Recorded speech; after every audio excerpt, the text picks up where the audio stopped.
6월 7일 오늘 만난 성경 말씀은 역대상 10장 11절에서 14절 말씀입니다. 길르앗의 야베스의 모든 사람은 블레셋 사람이 사울에게 한 모든 일을 전해 들었다. 그래서 그들의 용사들이 모두 나서서 사울의 주검과 그의 아들들의 주검을 거두어다가 야베스로 가져가서 야베스에 있는 상수리 나무 아래에 그들의 뼈를 묻고 이레 동안 금식하였다. 사울이 주님을 배신하였기 때문에 이렇게 죽었다. 그는 주님의 말씀을 지키지 않았고 오히려 점쟁이와 상의하며 점쟁이의 지도를 받았다. 그는 주님께 지도를 받으려 하지 않았다. 그래서 주님께서 그를 죽이시고 그의 나라를 이새의 아들 다윗에게 맡기셨다. 아멘. 오늘 만나러 만나주시는 하나님을 기대합니다. 오늘 본문이 기록된 역대상 10장에는 사울 왕조의 심판과 몰락, 그리고 새로운 왕조의 시작을 그려내고 있습니다. 길보아 전투에서 블레셋에게 대참패를 당하는 사울은 결국 자결을 택하고 그와 함께했던 이스라엘 사람들은 모두 성읍을 버리고 흩어져 버립니다. 사울이 죽은 다음 날 블레셋인들은 전리품을 탈취하다 사울과 세 아들의 시체를 발견하게 됩니다. 그들은 사울의 갑옷을 아스다로 신전에 두고 해골은 다곤 신전에 박아 승리의 공로를 우상들에게 바쳤습니다. 그리고 남은 시신들은 길보아에서 북동쪽으로 15km 떨어진 벳산 성벽에 박아서 승리를 자축하고 본보기로 삼았습니다. 그렇게 흩어져 있는 사울과 자녀들의 시신을 길르앗 야베스 사람들이 구해내서 장례를 치르는 장면이 오늘 함께 읽은 본문에 기록되고 있습니다. 11절에서 12절입니다. 길르앗의 야베스의 모든 사람은 블레셋 사람이 사울에게 한 모든 일을 전해 들었다. 그래서 그들의 용사들이 모두 나가서 사울의 주검과 그의 아들들의 주검을 거두어다가 야베스로 가져가서 야베스에 있는 상수리 나무 아래에 그들의 뼈를 묻고 이레 동안 금식하였다. 사울의 죽음 소식을 듣고 도주한 주변 백성들과는 달리 길르앗 야베스의 용사들은 밤새 벳산으로 가서 시신을 거둡니다.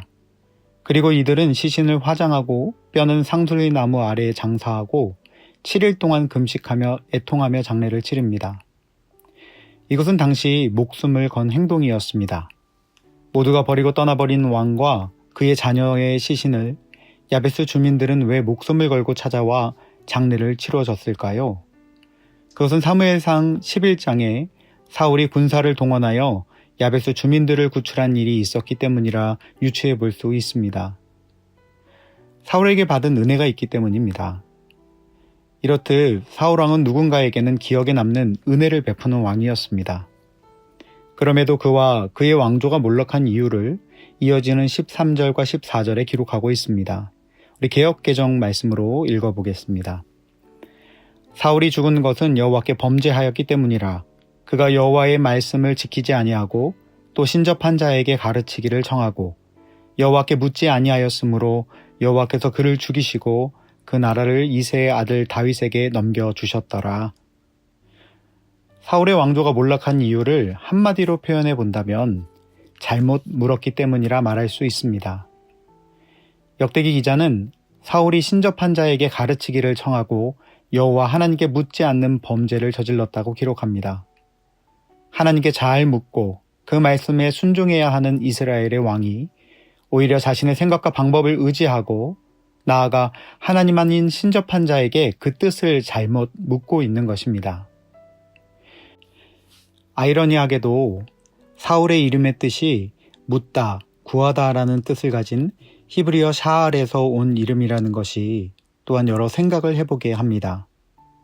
아마도 그의 부모가 아들을 낳기 위해 하나님께 간절히 구하고 길을 물었기 때문에 그리고 앞으로도 하나님께 바로 물으며 살아가라고 지어준 이름이 아니었을까 생각해 보면서 결국 사울의 인생이 묻고 구하는 인생이긴 했으나 하나님이 기뻐하시는 뜻을 묻고 듣는 것이 아니라 자기 소견에 옳은 뜻을 묻고 듣기 위해서 하나님 아닌 신접한 자에게 묻고 들었던 안타까운 결말을 찾아오게 했다는 점이 그의 실패의 이유였음을 발견하게 되는 것입니다. 결국 하나님께 뜻을 묻고 듣고 순종하기를 기뻐했던 다윗에게 왕조가 넘겨졌음을 역대기 저자는 기록하며 말씀을 마무리하고 있습니다. 그렇습니다. 오늘 말씀 안에서 우리에게 도전하고 계시는 것이 있습니다. 그것은 하나님을 향하여 바로 묻고 듣고 순종하는 태도에 대한 도전인 것입니다. 오늘 우리의 삶에서 바로 묻고 잘 듣고 순종해야 할 하나님의 뜻은 무엇인가요? 오늘 말씀 앞에서 내가 하나님께 묻고 듣는 것보다 더 많이 묻고 듣고 있는 것이 무엇인지를 발견하는 은혜가 있기를 소망합니다. 그리고 겸손히 방향을 돌려 하나님께 뜻을 묻고 음성을 듣는 자리로 나아가기를 결정하는 이 아침 되기를 소망합니다. 오늘 말씀의 사울처럼 묻고 듣는 것이 자신의 이름이고 존재의 이유임에도 불구하고 하나님 아닌 다른 대상에게 묻고 들었던 어리석은 인생이 되지 않도록 항상 깨어 주님의 말씀 앞으로 나아가는 저와 여러분 되기를 축복합니다. 기도하겠습니다. 하나님, 사울의 인생에 가장 큰 범죄가 있다면 하나님께 묻고 듣지 않았다는 것임을 깨닫게 하시니 감사합니다. 오늘 우리 개인의 삶을 말씀으로 조명하게 하시고 하나님보다 더 의지하며 귀를 기울여 듣고자 하는 것이 있다면 발견되게 하시며 겸손히 내려놓고 하나님 앞으로 나아가는 복된 인생이 되게 하여 주옵소서. 예수님 귀하신 이름으로 기도합니다. 아멘. 이제 두 가지 제목으로 함께 기도하겠습니다.